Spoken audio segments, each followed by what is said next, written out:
નમસ્કાર મિત્રો, અમારી ગુજુ ગુરુજી યુટ્યુબ ચેનલમાં તમારું સ્વાગત છે। આજનો આ વિડીયો મિત્રો એવા વાલીઓ માટે છે કે જેમણે આરટી અંતર્ગત ધોરણ 1માં પ્રવેશ માટે પોતાના બાળકનું ફોર્મ ભર્યું હતું અને જેનો પ્રથમ રાઉન્ડ જાહેર થઈ ચૂક્યો છે અને હવે ગણતરીના દિવસો જ બાકી છે, ત્યારે પ્રવેશ મેળવવા માટે શું કરવું? તો સૌપ્રથમ આરટી ગુજરાત એડમિશનની જે એપ્લિકેશન છે એ ઓપન કરતાની સાથે અગત્યની સૂચના અહીં તમે જોઈ શકો છો કે આરટી હેઠળ પ્રવેશનો પ્રથમ રાઉન્ડ બહાર પાડવામાં આવેલ છે, જેનું એડમિટ કાર્ડ એટલે કે પ્રવેશપત્ર ટેબ પર ક્લિક કરી એપ્લિકેશન નંબર અને જન્મ તારીખ દાખલ કર્યા બાદ પ્રવેશ ફાળવણી થયેલ બાળકોનું પ્રવેશ એટલે કે એડમિટ કાર્ડ ડાઉનલોડ કરી શકાય છે અને આ એડમિટ કાર્ડની પ્રિન્ટ મેળવી અને જે તે વાલીએ પોતાના પસંદ થયેલ બાળકની શાળામાં શાળા સમય દરમિયાન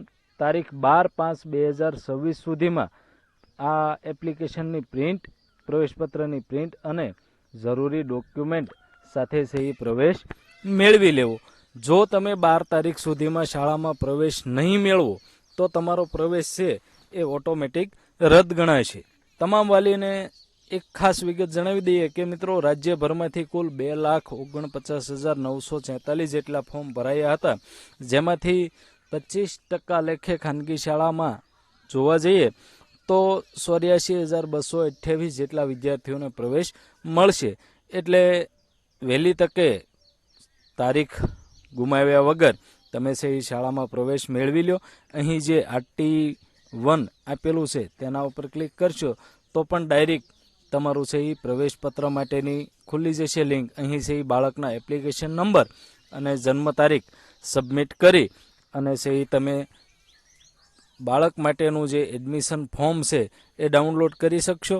મિત્રો, ઘણા બધા વાલી એવા હોય કે અમારા બાળકનો વારો નથી આવ્યો, તો હજી આરટીનો બીજો રાઉન્ડ પણ બહાર પડી શકે છે અને તેમાં છે એ પણ વારો આવી શકે, એટલે નિરાશ થવાની પણ જરૂર નથી। પરંતુ જેનો પ્રથમ રાઉન્ડમાં વારો આવી ચૂક્યો છે તેવા લોકોએ વહેલીમાં વહેલી તકે 12 તારીખ સુધીમાં શાળાનો સંપર્ક કરી અને પોતાના બાળકનો પ્રવેશ છે એ સુનિશ્ચિત કરી લેવો ખાસ જરૂરી છે।